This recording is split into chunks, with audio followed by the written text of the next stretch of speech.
Filipenses capítulo 1, versos de 9 a 11. Nós vamos continuar estudando esse texto que nós começamos na semana passada. Todos encontraram, amém? Amém? Achou, Chico? Chico aí? Chico. Vamos ler juntos então esses 3 versos, todos juntos. E também faço esta oração, que o vosso amor aumente mais e mais, em pleno conhecimento e toda percepção, para aprovardes as coisas excelentes, e serdes sinceros e inculpáveis para o dia de Cristo, cheios de fruto de justiça, o qual é mediante Jesus Cristo, para a glória e louvor de Deus. Vamos orar. Pai, nós te louvamos pela tua palavra mais uma vez e te pedimos que o Senhor possa iluminar nossos olhos para vislumbrar as belezas da tua lei. Oro para que o Senhor nos dê sabedoria, para que possamos pensar com a mente do Senhor, pois ela nos é dada pelo Espírito Santo em Cristo Jesus. Pedimos nesse momento mais uma vez que o Senhor nos ajude a compreender as verdades contidas em tua palavra e que saiamos daqui edificados por ela. Em nome de Jesus. Amém. Semana passada eu falei sobre o verso 9, quando Paulo diz que também faço esta oração. Mas a palavra também está fazendo referência ao que ele falou antes. E o que foi que ele falou antes? Ele falou sobre a questão de ele dar graças a Deus pela vida dos filipenses. E pelo menos 4 motivos teve aí que ele estava dando graças a Deus pela vida dos filipenses. Ele estava dando graças por aquilo que ele recordava da igreja, verso 3 a 5. Também ele dava graças porque ele sabia que o Deus que começou a boa obra neles iria completar e vai completar até o último dia. Isso no verso 6. Quando ele fala do verso 7, ele vai falar da questão de lembrar de que esses irmãos, e dar graças a Deus porque esses irmãos se dedicavam no trabalho do Evangelho juntamente com ele, quando ele estava presente e quando ele estava ausente também, mandando ofertas. E a outra razão pela qual ele dava graças a Deus é porque ele tinha, de certa maneira, um amor intenso para com os irmãos, e isso era de acordo com a misericórdia de Cristo Jesus. Depois dele dar graças a Deus, ele inicia então um pedido, que é o nosso pedido. E na semana passada nós falamos sobre esse pedido. E também faço esta oração. Que oração que ele faz? O pedido dele é bem simples. Nós falamos dele na semana passada. E eu queria recapitular com vocês algumas verdades rapidamente do que nós vimos na semana passada. Que o vosso amor aumente mais e mais em pleno conhecimento e toda a percepção. E a ideia que nós aprendemos aqui, na primeira parte do verso 9, é pelo menos 3 coisas. Nós aprendemos que esse amor tem sua origem em Deus, por isso Paulo ora para que os filipenses possam amar uns aos outros. Outra informação importante também é que essa palavra amor que Paulo usa aqui é a palavra ágape. E a palavra ágape faz referência ao amor entre irmãos. Por isso o título da mensagem, Aumentando o Amor pelos Irmãos. Também falei aos irmãos que o aumento do nosso amor para com cada um dos nossos irmãos está intimamente ligado com as nossas orações por eles. A expressão de nosso amor para com nossos irmãos é evidenciada através da quantidade ou da frequência com que nós oramos pelos nossos irmãos. E por último também falei sobre as dificuldades que tenho de amar meus irmãos, são expressões de uma deficiência no meu relacionamento com Deus de oração. Nós vimos essas 3 verdades em relação à primeira parte do verso 9. Também vimos outras 3 verdades em relação à segunda parte do verso 9.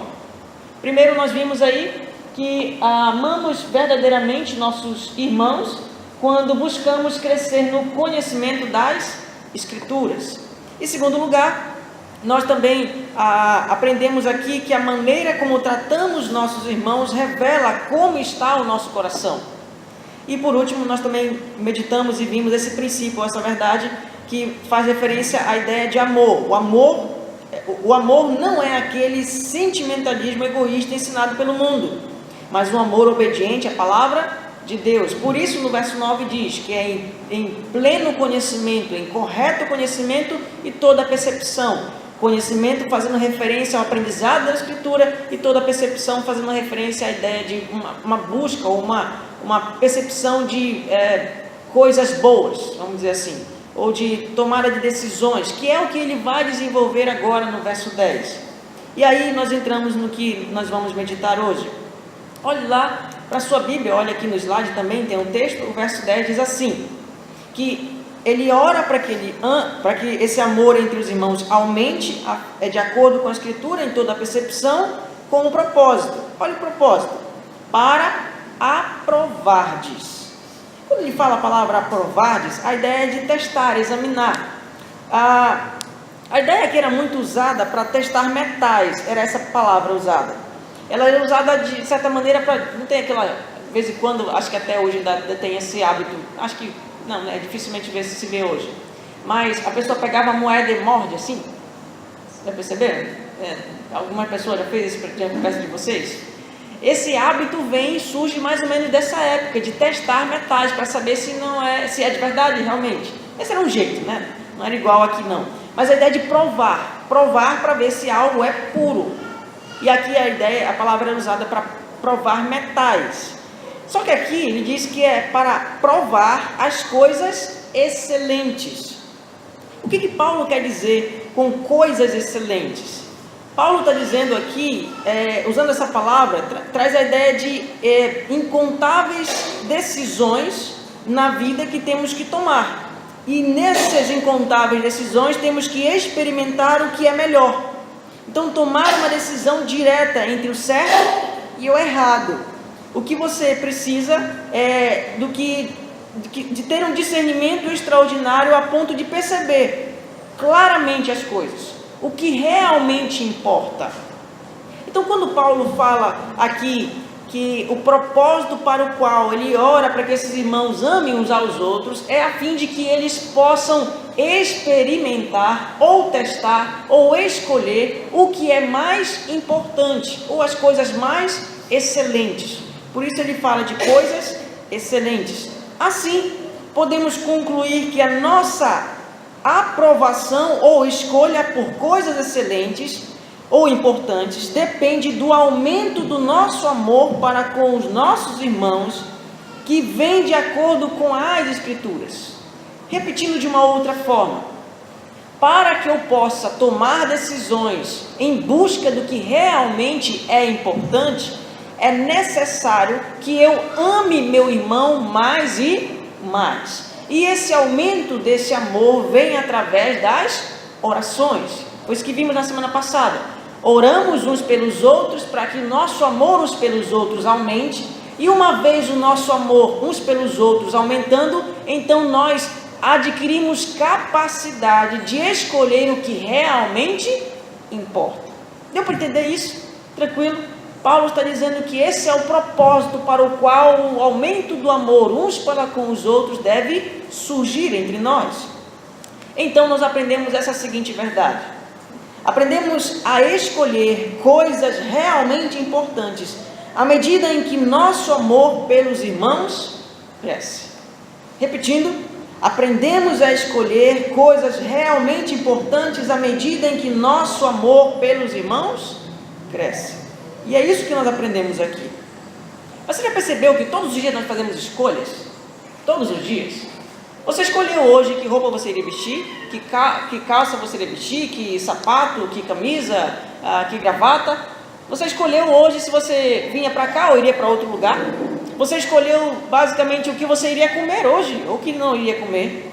Você escolheu com quem conversar ou com quem cumprimentar hoje. Você escolheu a sua companhia. Nós fazemos escolhas o tempo todo. Mas a questão é que Paulo está mostrando que é impossível que nós escolhamos coisas boas sem que amemos de fato os nossos irmãos. Essa ideia deve ficar bem clara aqui para a gente prosseguir.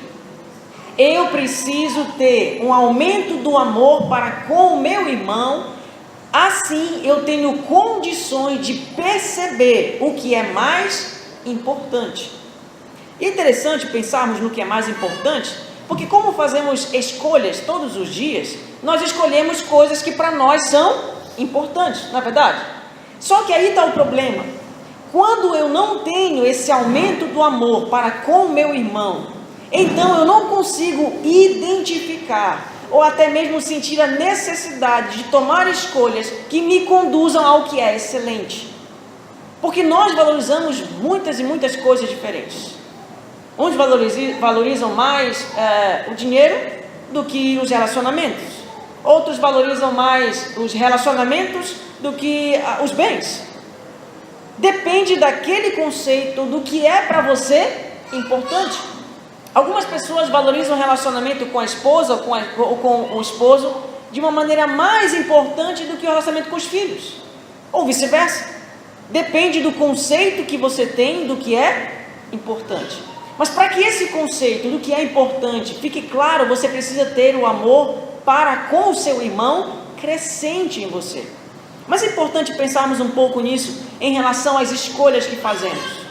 Você já parou para pensar? Quanto do tempo você usa para o seu lazer e quanto desse tempo de lazer você escolhe fazer investimentos na sua vida espiritual? Você consegue pensar nisso? Do tempo disponível que nós temos, fora trabalho, fora estudo, fora família, do tempo ocioso, vamos chamar de tempo ocioso, que não é pecado ter ócio, mas do tempo ocioso que temos, quanto dele nós usamos com prazer naquilo que é alimento espiritual para nós? Quanto tempo nós passamos assistindo seriados de TV, novelas do tipo das 8, das 9, que tem cenas impróprias? Quanto tempo nós passamos vendo essas coisas, vendo futebol, vendo qualquer outro tipo de programa, e nós não nos preocupamos com o que realmente importa? Por que não fazemos isso? Por que não conseguimos muitas vezes escolher entre o que é realmente importante e o que não é?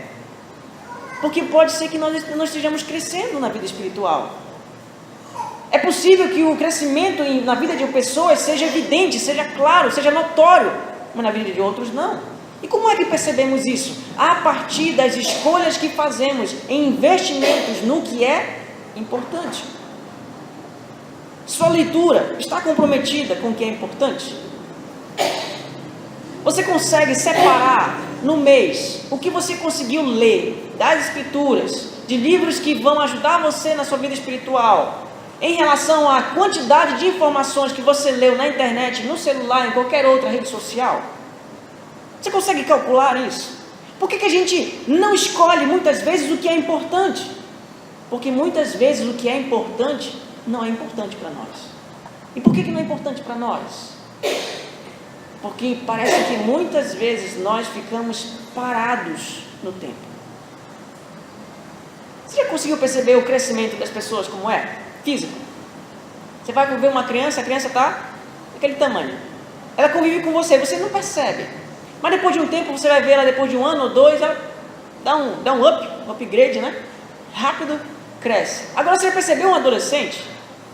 Ontem eu fui fazer um casamento, ministrar um casamento lá na igreja presbiteriana de Vinhais, e vi era uma criança, né?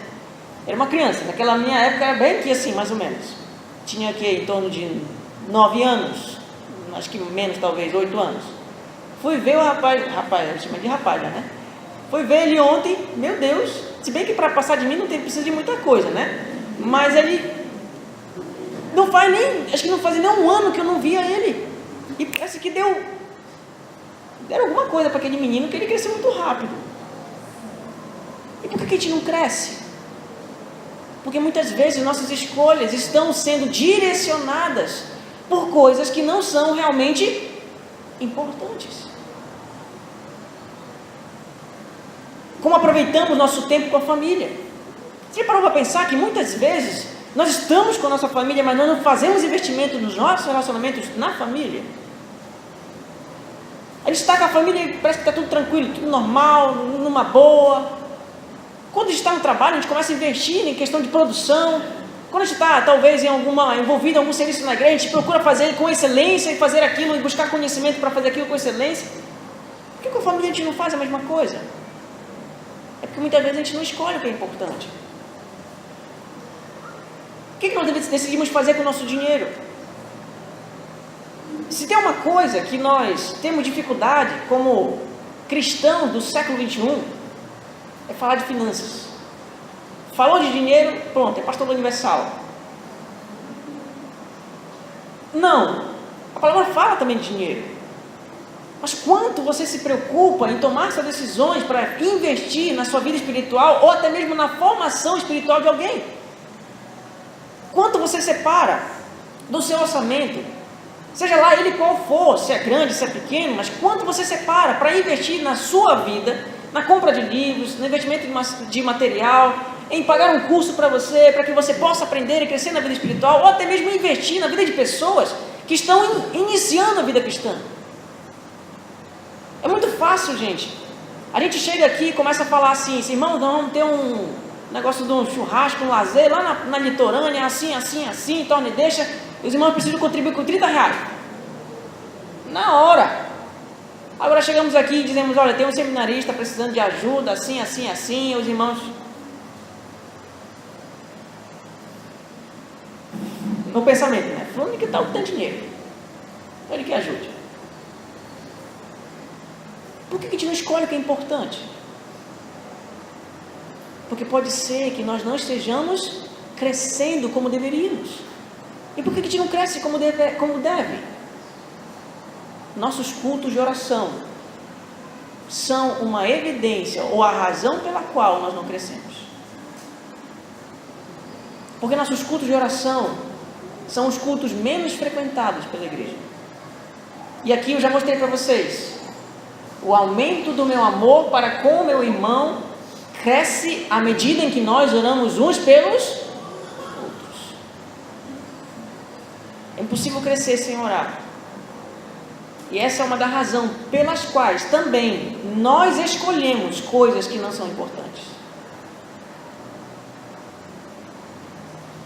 É importante que eu destaque isso aqui, que esse sentimento de culpa por estarmos escolhendo essas coisas que não são importantes não é suficiente. Esse sentimento de culpa agora que surge em nós quando nós somos confrontados com as Escrituras e que mostra que a gente talvez não esteja administrando áreas da nossa vida tão bem, o sentimento de culpa não é suficiente para nos fazer mudar. Sabe por quê? Porque mudança nenhuma vem através da lei. Toda mudança vem através do amor. Eu quero destacar isso bem claro. Por que nós temos dificuldade em escolher, em valorizar o que é importante? É porque muitas vezes nós queremos nos obrigar a tomar uma decisão correta. Mas a obrigação, uma hora, ela cai. Toda e qualquer mudança que não é gerada pelo conceito de que eu sou amado e que eu preciso amar, ela para no tempo. Isso nos conduz então a essa frase: enquanto nosso amor pelos irmãos não crescer, direcionado pela Escritura em toda a percepção, não conseguiremos escolher o que realmente é mais importante e melhor para nós. Escolhas direcionadas por um princípio gerado em nós, que é o princípio do amor. Sabe quando haverá um avivamento na igreja? Primeiro, quando nós começarmos a levar a nossa vida de oração a sério. Segundo, à medida em que oramos uns pelos outros, nós juntos estejamos sendo alimentados pela Escritura, a fim de que o nosso amor uns pelos outros caminhe nesse trilho. Depois que isso acontece em nossa vida, então nós começamos a escolher o que realmente é importante.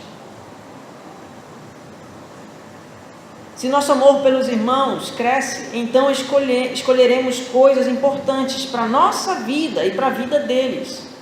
Tais escolhas não podem ser direcionadas pela obrigação, e senão apenas pelo amor que cresce em nós à medida em que nós oramos uns pelos outros. A segunda parte do verso 10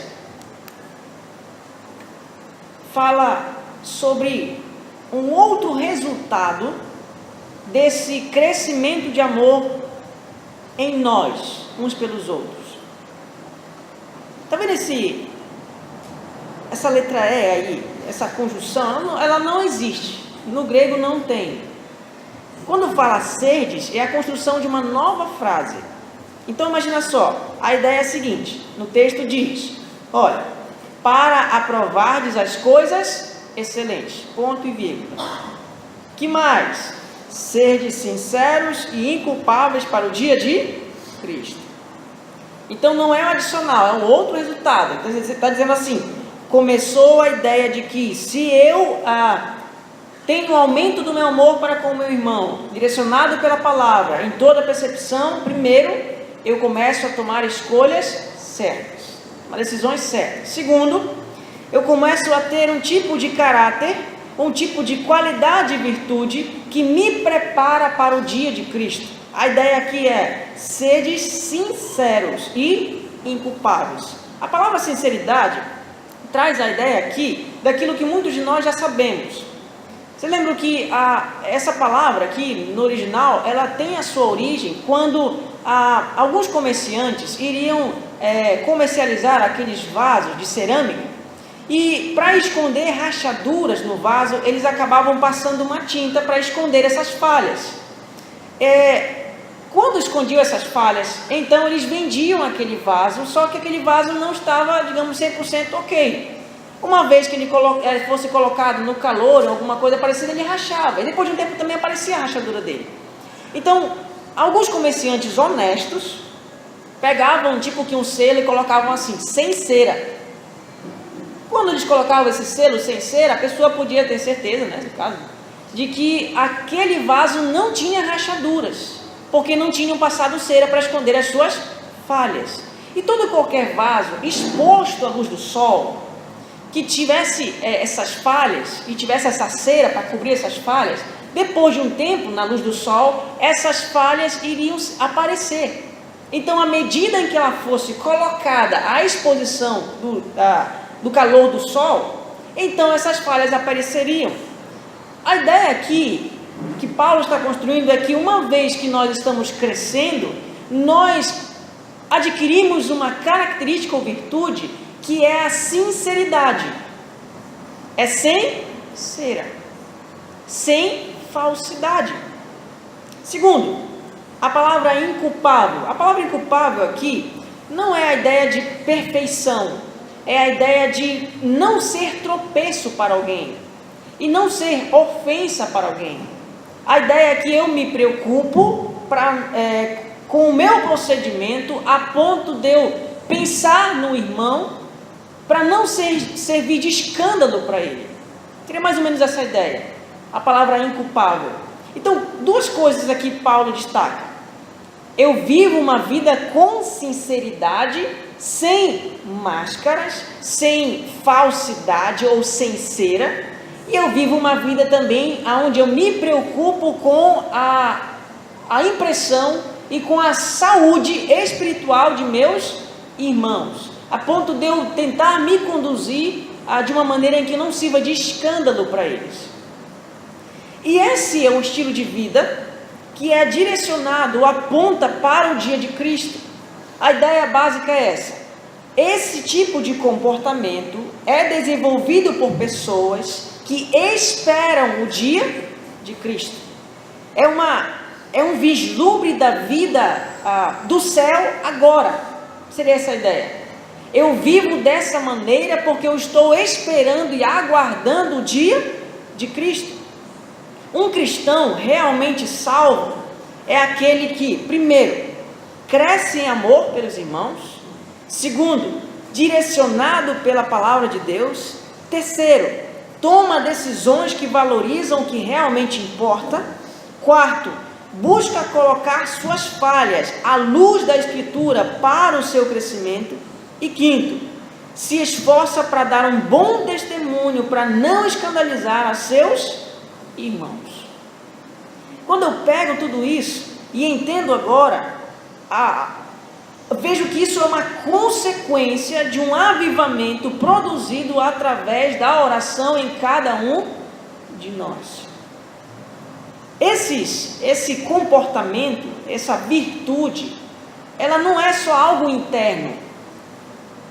Está vendo a expressão no verso 11? Olha lá o verso 11. Cheio de fruto de justiça. Essa expressão é paralela ao que Paulo disse. Paulo disse que nós, uma vez que temos esse crescimento em amor e tomar decisões corretas, além de sinceridade e inculpabilidade, eu também manifesto isso através das minhas obras de justiça, que Paulo chama aqui de fruto de justiça. A ideia é que alguma coisa está sendo produzida em mim que é justo.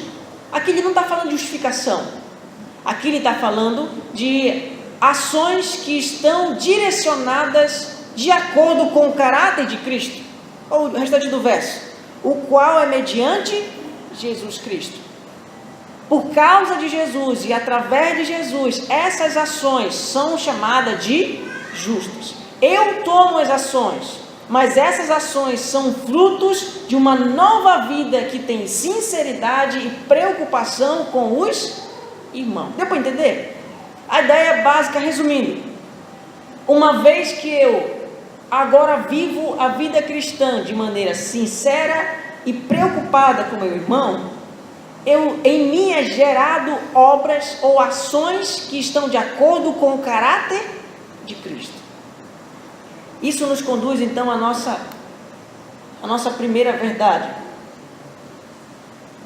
Crescemos em santidade à medida em que nosso amor pelos irmãos cresce.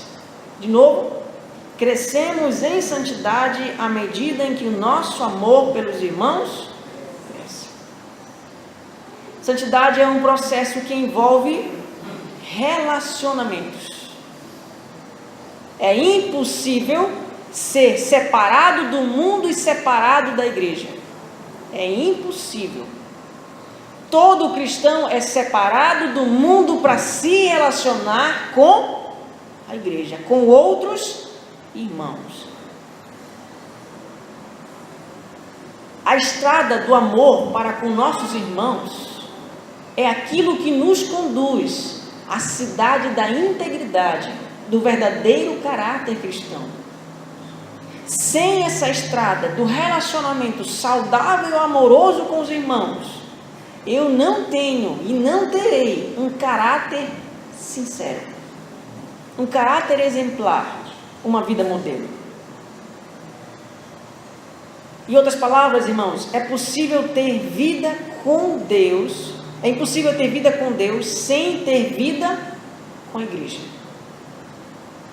É impossível que eu queira viver uma vida de santidade em um relacionamento pessoal com Deus, sem me relacionar com os irmãos. O próprio João, em 1 João capítulo 4, verso 20, já nos disse isso. Se alguém disser amo a Deus e odeia seu irmão, é mentiroso, pois aquele que não ama a seu irmão, a quem vê, não pode amar a Deus, a quem não vê. Nossa necessidade de relacionamentos é uma expressão do plano de Deus em criar pessoas para viver em sua família. Não tem como pessoas serem alimentadas se não for na mesa da família. Eu quero deixar isso claro porque muitas vezes algumas pessoas pensam que podem crescer em santidade individualmente. É impossível o crescimento de santidade individual sem relacionamento com os outros. Impossível. Porque Deus resolveu dar crescimento para os seus filhos em maneira conjunta e não os seus filhos de maneira separada. Há pessoas que pensam que podem crescer em santidade sem se relacionar com a igreja. E aqui, interessante. Um dia eu conversei com um senhor que fazia mais ou menos uns 2 ou 3 anos que ele não ia na igreja. Por decepções com a liderança da igreja, por decepções com irmãos da igreja, ele fazia 2 anos que não ia na igreja. E aí eu fui conversar com ele, fui tentar convencê-lo a voltar para a igreja. Eu fazia parte da igreja em que ele fazia parte. E aí ele disse que não, a decepção tinha sido grande, que ele não ia voltar. E de que ele disse assim para mim: pastor, eu leio a Bíblia todos os dias, eu oro todos os dias, eu assisto sermões na televisão, ligo aí no canal fulano e tal, assim, ouço pregações. Deus fala comigo. Eu sinto que Deus fala comigo e eu sinto que eu estou bem com Deus. Imaginou? Como pode alguém estar bem com Deus se não está bem com os irmãos? Impossível. Porque crescimento, mudança de caráter, mudança de conduta, santidade, não vem para mim enquanto o meu relacionamento com os irmãos não estiver saudável. Infelizmente, pessoas pensam que podem ser cristãos online. E eu fiz uma pergunta para esse irmão: irmão, quando você adoecer, quem vai lhe visitar? Quando você estiver com problemas no seu casamento, na sua vida cristã, qual é o pastor que vem na sua casa orientar você e aconselhar você? É o da televisão? É o do YouTube? É o do Facebook? Não. Nós fomos chamados por Deus para viver em família. E eu gosto muito do tema, até mesmo do nosso WhatsApp. E eu espero que isso seja uma lembrança para nós, constante. Família Moriá. Nós fomos chamados para viver em família. E é impossível crescer sem se relacionar com a família de Deus. E eu poderia muito bem dizer aos irmãos: santidade necessariamente implica em mudança de ações e não só mudança de mente. Esse é outro ponto que eu já bati aqui nessa tecla, mas é importante porque Paulo está trazendo isso. Ele está dizendo aqui que um caráter santo produz ações santas. Mudança de caráter produz mudança de conduta. É possível ler sistematicamente as Escrituras, mas se não amamos nossos irmãos, estamos vivendo um cristianismo hipócrita.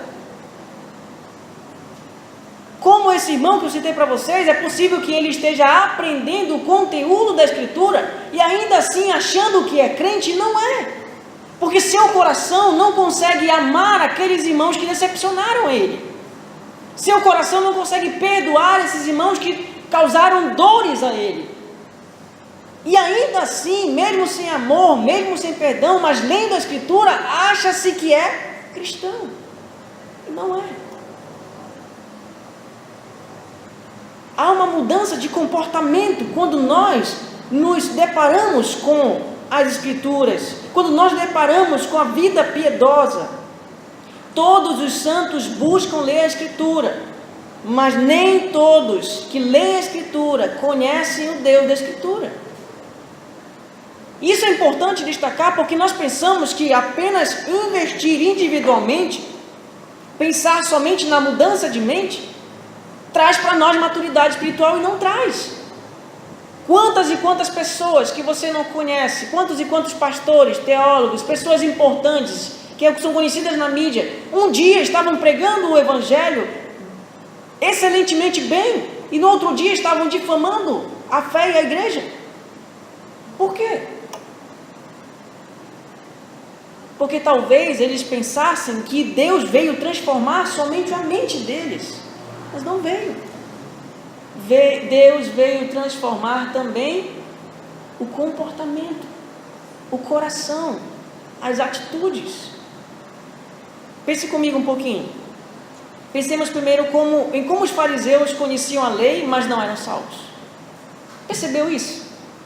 Conheciam a lei toda, decorada. Aos 5 anos de idade, um judeu já sabia a Torá decorada, os 5 livros da Bíblia. Você sabe decorar os 5 livros da Bíblia? Sabe? Nem eu. Você não sabe.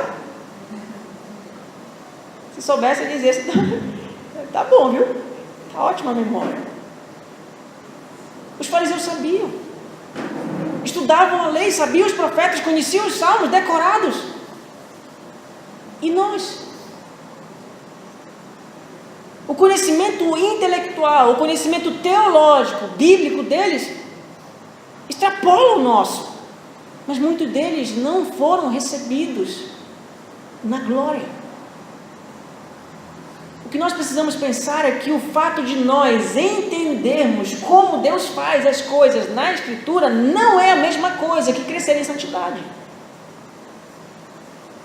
Sem amor aos irmãos, o estudo da Escritura faz o inverso conosco. Sem amor aos irmãos, o estudo da Escritura endurece o nosso coração. Você já conheceu pessoas que são totalmente duras, que são cristãs, que leem a Bíblia, que são estudiosas, mas são arrogantes com os outros? Já conheceu? Porque pessoas que não estão crescendo, não estão desenvolvendo, porque não amam, não estão amando como devem. Pense um pouquinho também. Satanás usou a palavra de Deus para induzir Adão e Eva a pecarem. Satanás usou a palavra de Deus para tentar induzir Jesus a pecar. Ele conhece a Escritura, mas ele é salvo? Não. O conhecimento da Escritura não é a mesma coisa que ser salvo. Pois salvo também implica uma mudança de ações e não só uma mudança de mente. O conhecimento da Escritura que estou adquirindo está se transformando em amor para com meus irmãos? Essa é uma pergunta que você tem que fazer para você mesmo. Aquilo que você tem aprendido tem tornado você mais amoroso com seus irmãos? A palavra de Deus tem produzido em mim e em você fruto de amor? A teologia reformada está reformando o seu coração? Está reformando o seu comportamento? A teologia bíblica está produzindo em você mudança de caráter e mudança de ações? Pois é importante pensarmos nisso. Porque quando nós não conseguimos identificar uma mudança de coração, à medida em que nós mudamos nossa mente, alguma coisa tem de errado.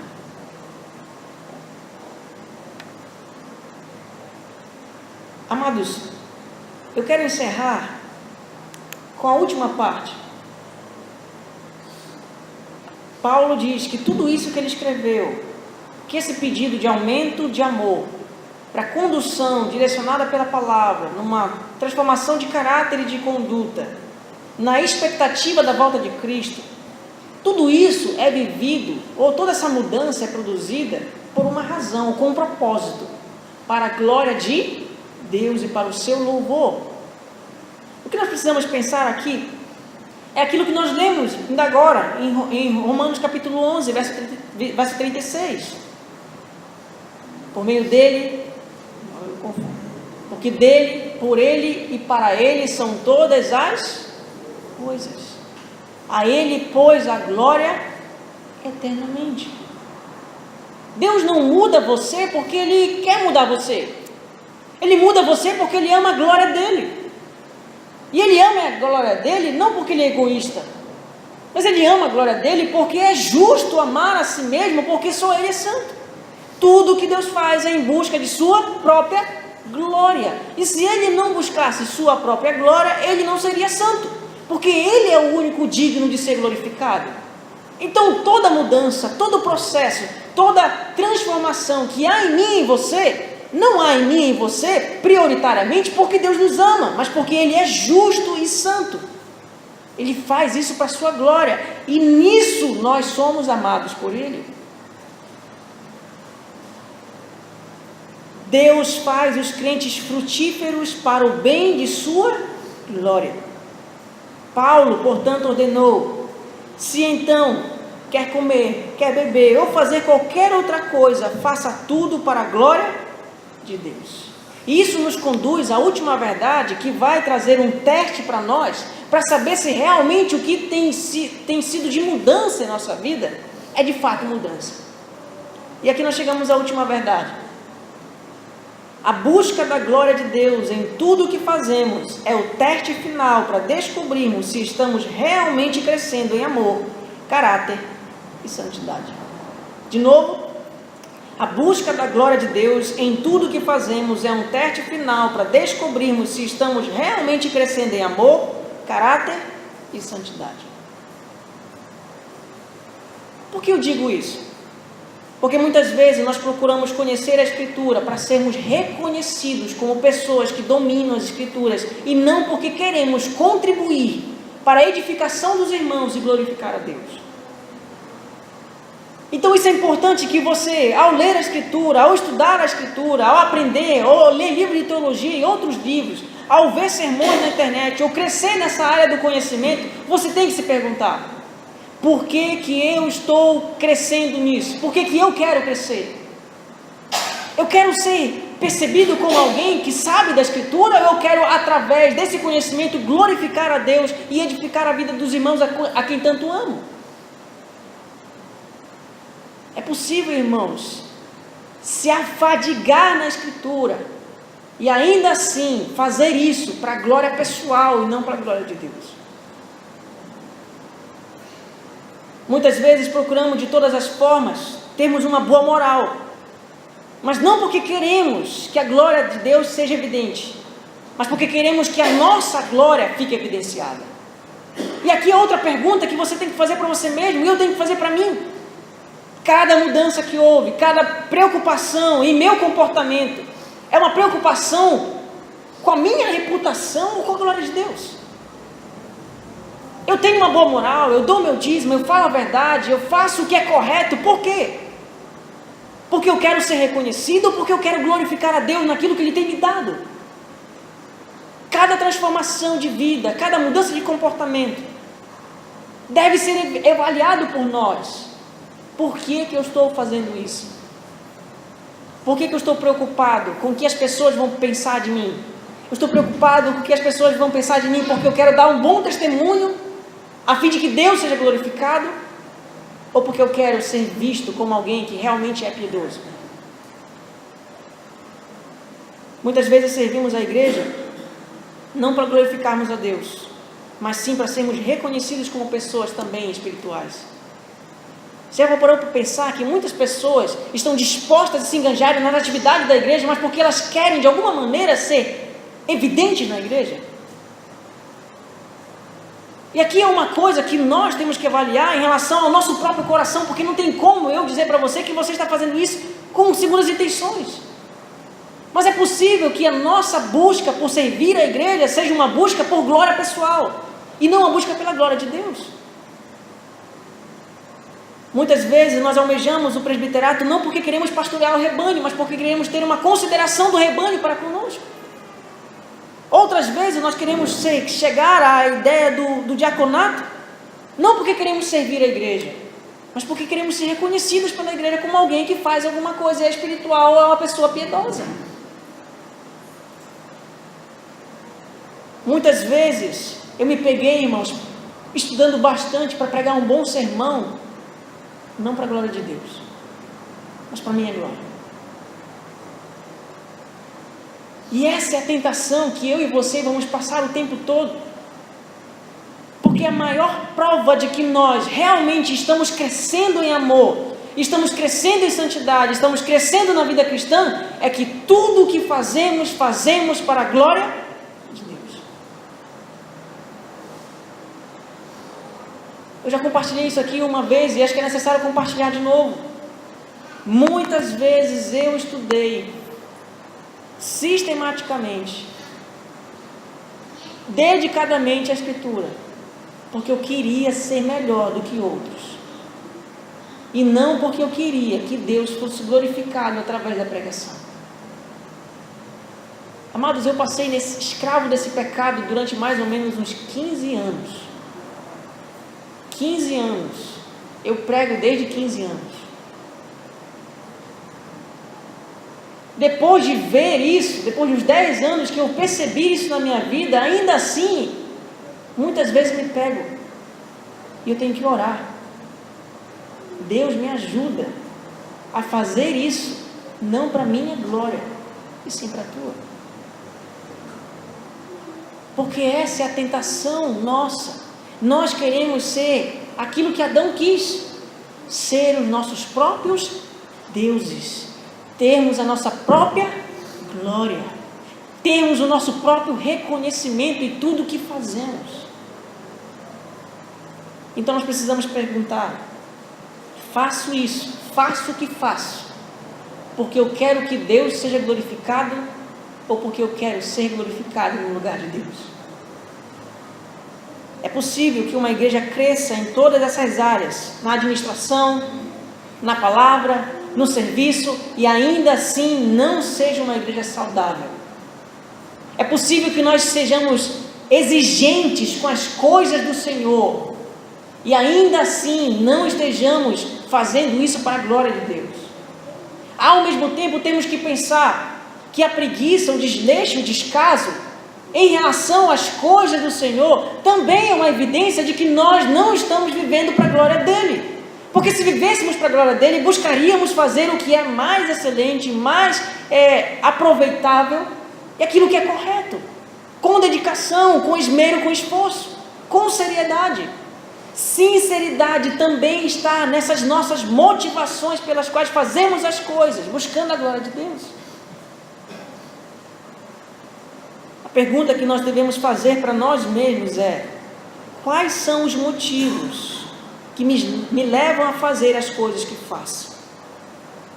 Estamos preocupados em usar nossos dons e a graça que Deus nos tem dado para utilizá-los para a glória dEle e para o bem do seu povo, ou para a nossa própria glória?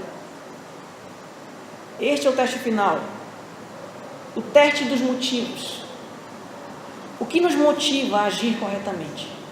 O que nos motiva a ler a Escritura? O que nos motiva a orar? Todas essas práticas são práticas excelentes, mas nenhuma delas é excelente quando eu as faço sem buscar a glória de Deus. Como saber se o que estou fazendo é para a glória de Deus? Eu quero responder isso com uma referência só. Lucas capítulo 10, verso 20. Jesus diz para os seus discípulos, depois deles terem pregado, expulsado bastante demônios, e voltaram felizes dessa grande obra que tinham feito. E aí eles começaram a dizer para Jesus: Jesus, todos os demônios te falam e saem. Que maravilha! Que glorioso isso!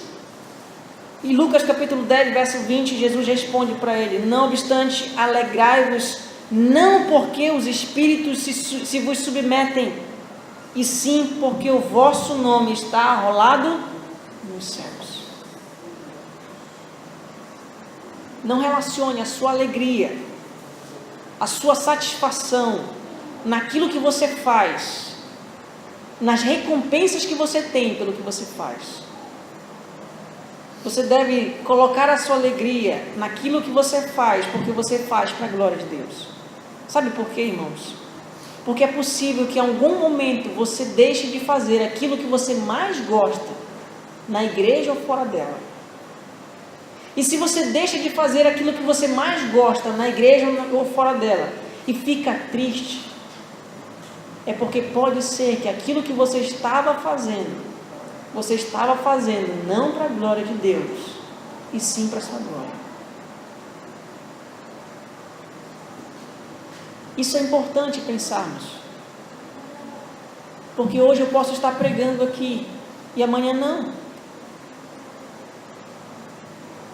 E se minha alegria foi embora, é porque minha alegria residia naquilo que eu fazia e não em viver para a glória de Deus. Nos alegremos porque temos um Deus gracioso. Ele nos faz crescer em santidade através da oração, conduzido pela palavra. É a esse Deus que nós glorificamos e louvamos em tudo o que fazemos. Nós temos um intenso desejo, por causa de nossa natureza pecaminosa, de fazermos as coisas sem ansiarmos a glória de Deus. E este é o último teste para sabermos se estamos crescendo na vida espiritual ou não. Se estamos realmente amando nossos irmãos ou não. se estamos realmente sendo direcionados saudavelmente pela Escritura ou não. Se a mudança de comportamento que está sendo gerado em nós é de fato uma evidência de que nós vivemos ou estamos crescendo na graça de Deus ou não. Esse é o último teste. A glória de Deus deve ser mais importante para nós do que qualquer outra coisa que nós possamos ser, fazer, pensar. Tudo o que nós fazemos deve ser para a busca da glória de Deus. A oração é o meio pelo qual Deus age na vida do seu povo, para que este povo cresça em amor, cresça na palavra, cresça em santidade, cresça em maturidade e escolha o que é importante para a vida espiritual. Cresça na busca pela glória de Deus. Sabe o que Paulo está fazendo aqui? Eu quero resumir tudo agora. Paulo está orando para que esses cristãos não sejam nada mais do que cristãos. Paulo está pedindo para que essas pessoas que moravam lá na cidade de Filipos fossem pessoas que vivessem à luz da vinda de Cristo. Tivessem um comportamento direcionado pelo padrão do céu. E aqui está a nossa metáfora da carta de Filipenses. Um cristão que cresce no amor fraternal, permeado pela oração, dirigido pela palavra, buscando santidade para a glória de Deus, em todas as suas ações evidencia na terra alguém que tem a sua cidadania no céu. Viver o aqui, à luz do lá. Viver o agora, à luz do depois. Amar ao irmão hoje, como evidência de que somos participantes da glória de Deus.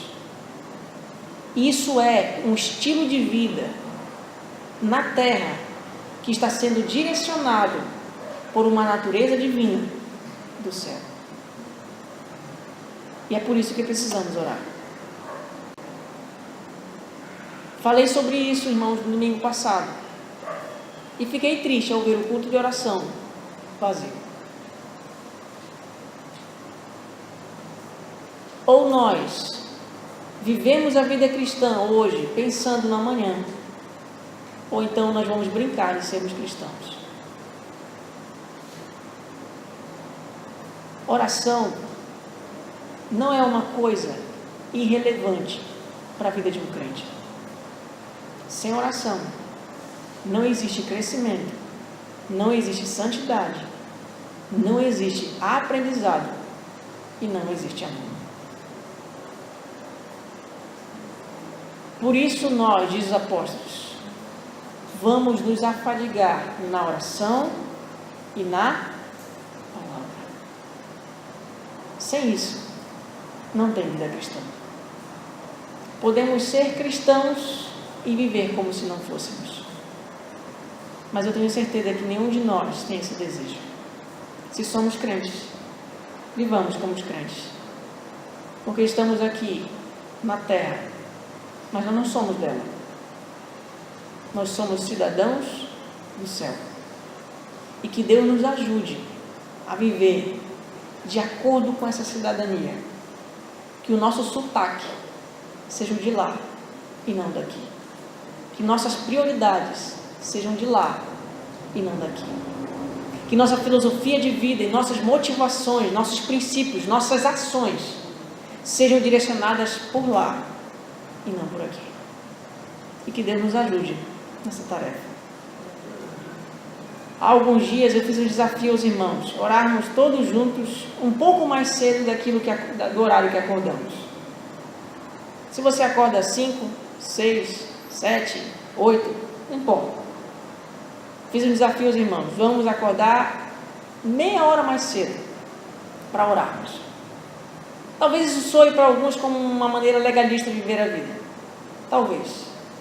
Mas será legalista se o seu coração conduzir você assim. Mas se você entender que realmente você precisa disso, então você fará. Então não importa a hora que você acorda, geralmente no dia, eu desafio você a levantar meia hora mais cedo e orar por você e pelos seus irmãos. Eu não tenho dúvida de que quando nós entendermos que isso é prioridade, Deus irá fazer em nós aquilo que Ele sempre fez na história da igreja. Sabe o que é? É uma coisa que muitas vezes nós achamos extraordinária, mas não é. Que nós chamamos de avivamento. Quando cristãos vivem na terra como cristãos. Isso nada mais é do que um avivamento. E para isso nós precisamos orar. Vamos orar.